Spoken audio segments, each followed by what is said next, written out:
स्वागत है हमारे चैनल राही पर। आज हम पढ़ने वाले हैं मुंशी प्रेमचंद जी की रचना इज्जत का खून। यह कहानी है प्यार, धोखा और आत्मसम्मान के बारे में। तो आइए शुरू करते हैं।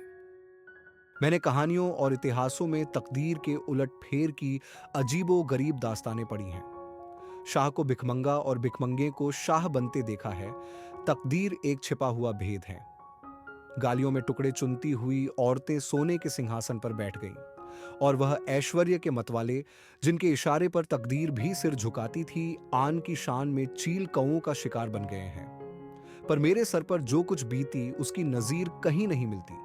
आह, उन घटनाओं को आज याद करती हूं तो रोंगटे खड़े हो जाते हैं और हैरत होती है कि अब तक मैं क्यों जिंदा हूं। सौंदर्य लालसाओं का स्रोत है।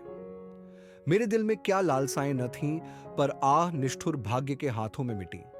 मैं क्या जानती थी कि वह आदमी जो मेरी एक एक अदा पर कुर्बान होता था, एक दिन मुझे इस तरह जलील और बर्बाद करेगा। आज 3 साल हुए जब मैंने इस घर में कदम रखा। उस वक्त यह एक हरा भरा चमन था। मैं इस चमन की बुलबुल थी। हवा में उड़ती डालियों पर चहकती थी, फूलों पर सोती थी।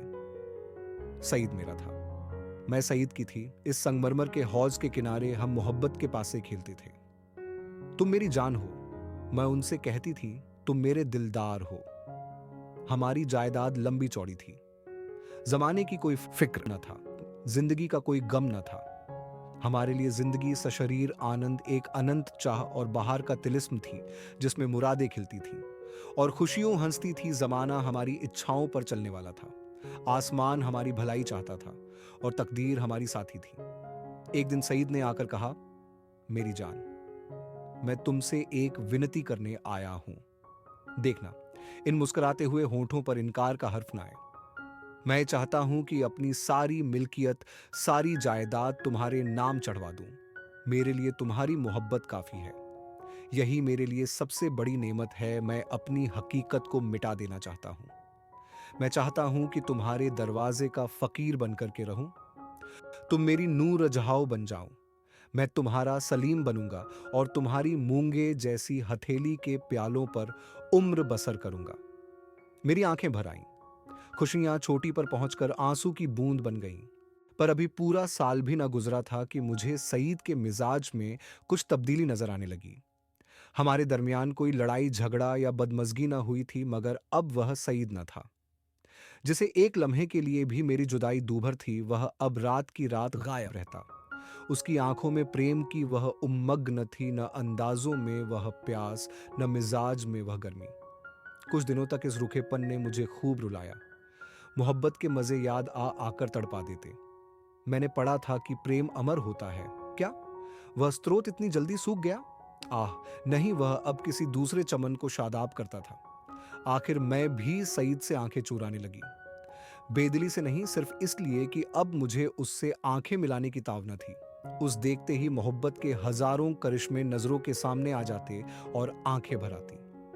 मेरा दिल अब भी उसकी तरफ खिंचता था। कभी कभी बेअख्तियार जी चाहता कि उसके पैरों पर गिरूं और कहूं, मेरे दिलदार, ये बेरहमी क्यों?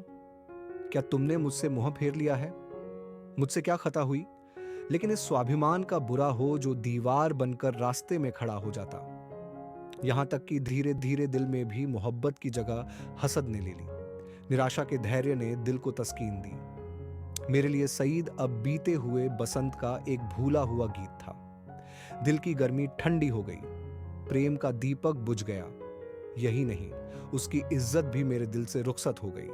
जिस आदमी के प्रेम के पवित्र मंदिर में मैल भरा हुआ हो, वह हरगिज इस योग्य नहीं कि मैं उसके लिए घुलूं और मरूं। एक रोज शाम के वक्त मैं अपने कमरे में पलंग पर पड़ी एक किस्सा पढ़ रही थी। तभी अचानक एक सुंदर स्त्री मेरे कमरे में आई। ऐसा मालूम हुआ कि जैसे कमरा जगमगा उठा। रूप की ज्योति ने दरो दीवार को रोशन कर दिया। गोया अब भी सफेदी हुई है उसकी अलंकृत शोभा, उसका खिला हुआ फूला जैसा लुभावना चेहरा, उसकी नशीली मिठास। किसी तारीफ करूं मुझ पर एक रोब सा छा गया। मेरा रूप का घमंड धूल में मिल गया है। मैं आश्चर्य में थी कि यह कौन रमणी है और यहां क्यों कर आई। बेअख्तियार उठी कि उससे मिलूं और पूछूं कि सईद भी मुस्कुराता हुआ कमरे में आया। मैं समझ गई कि यह रमणी उसकी प्रेमिका है। मेरा गर्व जाग उठा। मैं उठी जरूर, पर शान से गर्दन उठाए हुए आंखों में हुस्न के रौब की जगह घृणा का भाव आ बैठा। मेरी आंखों में अब वह रमणी रूप की देवी नहीं, डसने वाली नागिन थी। मैं फिर चारपाई पर बैठ गई और किताब खोलकर सामने रख ली। वह रमणी एक क्षण तक खड़ी मेरी तस्वीरों को देखती रही, तब कमरे से निकली। चलते वक्त उसने एक बार मेरी तरफ देखा। उसकी आंखों से अंगारे निकल रहे थे, जिनकी किरणों में हिंस प्रतिशोध की लाली झलक रही थी। मेरे दिल में सवाल पैदा हुआ, सईद इसे यहां क्यों लाया? क्या मेरा घमंड तोड़ने के लिए? जायदाद पर मेरा नाम था, पर वह केवल एक भ्रम था। उस पर अधिकार पूरी तरह सईद का था। नौकर भी उसी को अपना मालिक समझते थे और अक्सर मेरे साथ ढिठाई से पेश आते। मैं सब्र के साथ जिंदगी के दिन काट रही थी। जब दिल में उमंगे न रहीं तो पीड़ा क्यों होती। सावन का महीना था, काली घटा छाई हुई थी, रिमझिम बूंदें पड़ रही थीं। बगीचे पर हसद का अंधेरा और सिहास दराख्तों पर जुगनुओं की चमक ऐसी मालूम होती थी जैसे कि उनके मुंह से चिंगारियों जैसी आहें निकल रही हैं। मैं देर तक हसद का यह तमाशा देखती रही। कीड़े एक साथ चमकते थे और एक साथ बुझ जाते थे, गोया रोशानी की बाढ़ें छूट रही हैं। मुझे भी झूला झूलने और गाने का शौक हुआ। मौसम की हालतें हसद के मारे हुए दिलों पर भरी अपना जादू कर जाती है। बगीचे में एक गोल बंगला था। मैं उसमें आई और बरागदे की एक कड़ी में झूला डलवाकर झूलने लगी। मुझे आज मालूम हुआ कि निराशा में भी एक आध्यात्मिक आनंद होता है, जिसका हाल उसको नहीं मालूम, जिसकी इच्छा पूर्ण है। मैं चाव से मल्हार गाने लगी। सावन विरह और शोक का महीना है। गीत में एक वियोगी हृदय की गाथा की कथा ऐसे दर्द भरे शब्दों बयान की गई थी कि बरबस आंखों से आंसू टपकने लगे। इतने में बाहर से एक लालटेन की रोशनी नजर आई। सईद और हसीना दोनों चले आ रहे थे। हसीना ने मेरे पास आकर कहा, आज यहां नाच रंग की महफिल सजेगी और शराब के दौर चलेंगे। मैंने घृणा से कहा, मुबारक हो हसीना, 12 मासे और मल्हार की ताने उड़ेंगी। साजिंदे आ रहे हैं। मैं शौक से, हसीना तुम्हारा सीना हसद से चाक हो जाएगा। सईद ने मुझसे कहा, जुबैदा तुम अपने कमरे में चली जाओ, यह इस वक्त आपे में नहीं है। हसीना ने मेरी तरफ लाल लाल आंखें निकालकर कहा, मैं तुम्हें अपने पैरों की धूल के बराबर भी नहीं समझती। मुझे फिर जब्त न रहा, अकड़कर बोली, और मैं क्या समझती हूं एक कुतिया, दूसरों हड्डियों। अब सईद के भी तेवर बदले। मेरी तरफ भयानक आंखों से देखकर बोले, जुबैदा तुम्हारे सर पर शैतान तो नहीं सवार है? सईद का यह जुमला मेरे जिगर में चुभ गया। मैं तपड़ उठी। जिन होंठों से हमेशा मोहब्बत और प्यार की बातें सुनी हो, उन्हीं से यह जहर निकले, और बिल्कुल बेकसूर। क्या मैं ऐसी नाचीज और हकीर हो गई हूं कि एक बाजारू औरत भी मुझे छेड़कर गालियां दे सकती है और मेरा जबान खोलना मना? मेरे दिल में साल भर से जो बुखार हो रहा था वह उछल पड़ा। मैं झूले से उतर पड़ी और सईद की तरफ शिकायत भरी निगाहों से देखकर बोली, शैतान मेरे सर पर सवार हो या तुम्हारे सर पर, इसका फैसला तुम खुद कर सकते हो। सईद, वो तुमको अब तक शरीफ और गैरत वाला समझती थी। इसका मलाला मुझे जरूर था, मगर मैंने सपनों में भी यह न सोचा था कि तुम गैरत से इतने खाली हो कि हया फरोश औरत के पीछे मुझे इस तरह जलीज करोगे। इसका बदला तुम्हें खुदा से मिलेगा। हसीना ने तेज होकर कहा, तू मुझे हया फरोश कहती है? मैं बेशक कहती हूं सईद, और मैं बेगैरत हूं? मैं बेशक बेगैरत ही नहीं, शोबदेबाज, मक्कार, पापी, सब कुछ। यह अल्फाज बहुत घिनौने हैं, लेकिन मेरे गुस्से के इजहार के लिए काफी नहीं। यह बातें कह रही थीं कि यकायक सईद के लंबे तगड़े हट्टे कट्टे नौकर ने मेरी दोनों बाहें पकड़ लीं और पलक मारते भर में हसीना ने झूले की रस्सियां उतारकर मुझे बरामदे के एक लोहे के खंभे से बांध दिया। इस वक्त मेरे दिल में क्या ख्याल आ रहे थे यह याद नहीं, पर मेरी आंखों के सामने अंधेरा छा गया था। ऐसा मालूम होता था कि यह तीनों इंसान नहीं, यमदूत है। गुस्से की जगह दिल में डर समा गया था। इस वक्त अगर कोई रौबी ताकत मेरे बंधनों को काट देती, मेरे हाथों में आबदार खंजर दे देती तो भी तो जमीन पर बैठकर अपनी जिल्लत और बेकसी पर आंसू बहाने के सिवा और कुछ न कर सकती। मुझे ख्याल आता था कि शायद खुदा की तरफ से मुझ पर यह कहर नाजिल हुआ है, शायद मेरी बेनमाजी और बेदीनी की यह सजा मिल रहा है।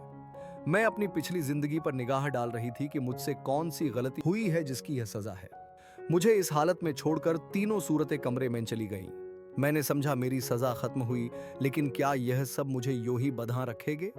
लौड़ियां मुझे इस हालत में देख ले तो क्या कहें? नहीं, अब मैं इस घर में रहने के काबिल ही नहीं।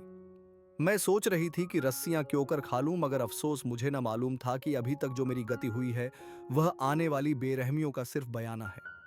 मैं अब तक न जानती थी कि वह छोटा आदमी कितना बेरहम, कितना कातिल है। मैं अपने दिल से बहस कर रही थी कि अपनी इस जिल्लत मुझ पर कहां तक है। अगर मैं ये हसीना की उन दिल जलाने वाली बातों को जवाब न देती तो क्या यह नौबत न आती? आती और जरूर आती। वहां काली नागिन मुझे डसने का इरादा करके चली, इसलिए उसने ऐसे दिल दुखाने वाले लहजे में ही बात शुरू की थी। मैं गुस्से में आकर उसको लान तान करूं और उसे मुझे जलील करने का बहाना मिल जाए। पानी जोर से बरसने लगा। बौछारों से मेरा सारा शरीर तर हो गया था। सामने गहरा अंधेरा था। मैं कान लगाए सुन रही थी कि अंदर क्या मिसकॉट हो रही है, मगर मेह की सनसनाहट के कारण आवाजें साफ न सुनाई देती थीं। इतने में लालटेन फिर से बरामदे में आई और तीनों उरावनी सूरतें फिर सामने आकर खड़ी हो गई। अब की उस खून परी के हाथों में एक पतली सी कमची थी। उसके तेवर देखकर मेरा खून सर्द हो गया। उसकी आंखों में एक खून पीने वाली वहशत, एक कातिल पागलपन दिखाई दे रहा था। मेरी तरफ शरारत भरी नजरों से देखकर बोली, बेगम साहबा, मैं तुम्हारी बदजबानियों का ऐसा सबक देना चाहती हूं जो तुम्हें सारी उम्र याद रहे। और मेरे गुरु ने बतलाया है कि कमची से ज्यादा देर तक ठहरने वाला और कोई सबक नहीं होता।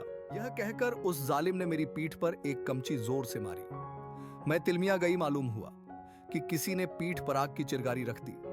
मुझे से जब्त न हो सक। माँ बाप ने कभी फूल की छड़ी से भीन मारा था। जोर से चीखे मार मार कर रोने लगी। स्वाभिमान, लज्जा सब लुप्त हो गई। कमची की डरावनी और रोशन असलियत के सामने और भावनाएं गायब हो गईं। उन हिंदू देवियों के दिल शायद लोहे के होते होंगे जो अपनी आन पर आग में कूद पड़ती थीं। मेरे दिल पर तो इस वक्त यही ख्याल छाया हुआ था कि इस मुसीबत से क्यों कर छुटकारा हो। सईद तस्वीर की तरह खामोश खड़ा था। मैं उसकी तरफ फरियाद की आंखें से देखकर बड़े विनती के स्वर में बोली, सईद, खुदा के लिए मुझे इस तालिम सेब चाओ। मैं तुम्हारे पैरों पड़ती हूं। तुम मुझे जहर दे दो, खंजर से गर्दन काट लो, लेकिन यह मुसीबत सहने की मुझ में ताब नहीं। उन दिलजोइयों को याद करो, मेरी मोहब्बत का याद करो, तो मुझे इस अजाब से बचाओ। खुदा तुम्हें इसका इनाम देगा। सईद इन बातों से कुछ पिघला। हसीना की तरह डरी हुई आंखों से देखकर बोला, जरीना, मेरे कहने से अब जाने दो। मेरी खातिर से इन पर रहम करो। जरीना तेर बदल कर बोली, तुम्हारी खातिर से सब कुछ कर सकती हूं, गालियां नहीं बर्दाश्त कर सकती। सईद, क्या अभी तुम्हारे ख्याल में गालियों की काफी सजा नहीं हुई? जरीना, तब तो आपने मेरी इज्जत की खूब कद्र की। मैंने रानियों से चिलमचियां उठवाई है। यह बेगम साहबा है किस ख्याल में? मैं इसे अगर कुछ छुरी से काटूं तब भी इसकी बदजबानियों की काफी सजा न होगी। सईद, मुझसे अब यह जुल्म नहीं देखा जाता। जरीना, आंखें बंद कर लो। जरीना, गुस्सा न दिलाओ, मैं कहता हूं अब इन्हें माफ करो। जरीना ने सईद को ऐसी हिकारत भरी आंखों से देखा गोया वह उसका गुलाम है। खुदा जाने उस पर उसने क्या मंतर मार दिया था कि उसमें खानदानी गैरत और बड़ाई और इंसानियत का जरा भी एहसास बाकी न रहा था। वह शायद उसे गुस्से जैसे मर्दानास जज्बे के काबिल ही न समझती थी। हुलिया पहचानने वाले कितनी गलती करते हैं, क्योंकि दिखाई कुछ पड़ता है, अंदर कुछ होता है। बाहर के ऐसे सुंदर रूप के पर्दे में इतनी बेरहमी, इतनी निष्ठुरता। कोई शक नहीं, रूप हुलिया पहचानने की विद्या का दुश्मन है। बोली, अच्छा, तो अब आपको मुझ पर गुस्सा आने लगा। क्यों न हो, आखिर निकाह तो आपने बेगम ही से किया है। मैं तो हया फरोश कुतिया ही ठहरी। सईद, तुम ताने देती हो और मुझसे यह खून नहीं देखा जाता। झरीना, तो यह कमची हाथ में लो और इसे गिनकर 100 लगाओ। गुस्सा उतर जाएगा, इसका यही इलाज है। सईद। झरीना, फिर वही मजाक। जरीना, नहीं, मैं मजाक नहीं करती। सईद ने कमची लेने को हाथ बढ़ाया, मगर मालूम नहीं जरीना को कया शुबहा पैदा हुआ। शायद वह कमची को तोड़ दे। कमची हटा ली और बोली, अच्छा मुझसे यह दगा, तो लो अब मैं ही हाथों की सफाई दिखाती हूं। यह कहकर उसे बेदर्द ने मुझे बेतहाशा कमचियां मारना शुरू की। मैं दर्द से ऐंठ ऐंठ कर चीख रही थी, उसके पैरों पड़ती थी, मिन्नतें करती थी, अपने किए पर शर्मिंदा थी, दुआएं देती थी, पीर और पैगंबर का वास्ता देती थी, पर उस कातिल को जरा भी रहम न आता था। सईद काठ के पुतले की तरह दर्दो सितम का यह नजारा आंखों से देख रहा था और उसको जोश न आता था। शायद मेरा बड़े से बड़े दुश्मन भी मेरे रोने धोने पर तरस खाता। मेरी पीठ छिलकर लहूलुहान हो गई, जख्म पड़ते थे, हर एक चोट आग के शोले की तरह बदन पर लगती थी। मालूम नहीं उसने मुझे कितने दर्रे लगाए, यहां तक कि कमची को मुझ पर रहम आ गया, वह फट कर टूट गई। लकड़ी का कलेजा फट गया, मगर इंसान का दिल न पिघला। मुझे इस तरह जलील और तबाह करके तीनों खबीस रूहें वहां से रुखसत हो गईं। सईद के नौकर ने चलते वक्त मेरी रस्सियां खोल दीं। मैं कहां जाती, उस घर में क्यों कर कदम रखती। मेरा सारा जिस्म नासूर हो रहा था, लेकिन दिल के फफोले उससे कहीं ज्यादा जानलेवा थे। सारा दिल फफोलों से भर उठा था, अच्छी भावनाओं के लिए भी जगह बाकी न रही थी। उस वक्त मैं किसी अंधे को कुएं में गिरते देखती तो मुझे हंसी आती, किसी यतीम का दर्दनाक रोना सुनती तो उसका मुंह चिढ़ाती। दिल की हालत में एक जबरदस्त इनकालाब हो गया था। मुझे गुस्सा न था, गम न था, मौत की आरजू न थी, यहां तक कि बदला लेने की भावना न थी। उस इंतहाई जिल्लत ने बदला लेने की इच्छा को भी खत्म कर दिया था। हालांकि मैं चाहती तो कानूनन सईद को शिकंजे में ला सकती थी, उसे दाने दाने के लिए तरसा सकती थी, लेकिन यह बेइज्जती, यह बेआबरूई, यह पामाली बदले के ख्याल के दायरे से बाहर थी। बस सिर्फ एक चेतना बाकी थी और वह अपमान की चेतना थी। मैं हमेशा के लिए जलील हो गई। क्या यह दाग किसी तरह मिट सकता था? हरगिज नहीं। हां, वह छिपाया जा सकता था, और उसकी एक ही सूरत थी कि जिल्लत के काले गड्ढे में गिर पड़ूं, ताकि सारे कपड़ों की सियाही इस सियाह दाग को छिपा दे। क्या इस घर से बियाबान अच्छा नहीं जिसके पेंदे में एक बड़ा छेद हो गया हो? इस हालत में यही दलील मुझ पर छा गई। मैंने अपनी तबाही को और भी मुकम्मल, अपनी जिल्लत को और भी गहरा, आने काले चेहरे को और भी काला करने का पक्का इरादा कर लिया। रात भर मैं वहीं पड़ी, कभी दर्द से कराहती और कभी इन्हीं ख्यालात में उलझती रही। यह घातक इरादा हर क्षण मजबूत से और भी मजबूत होता जाता था। घर में किसी ने मेरी खबर न ली। पौ फटते ही मैं बागीचे से बाहर निकल आई। मालूम नहीं मेरी लाज शर्म कहां गायब हो गई थी।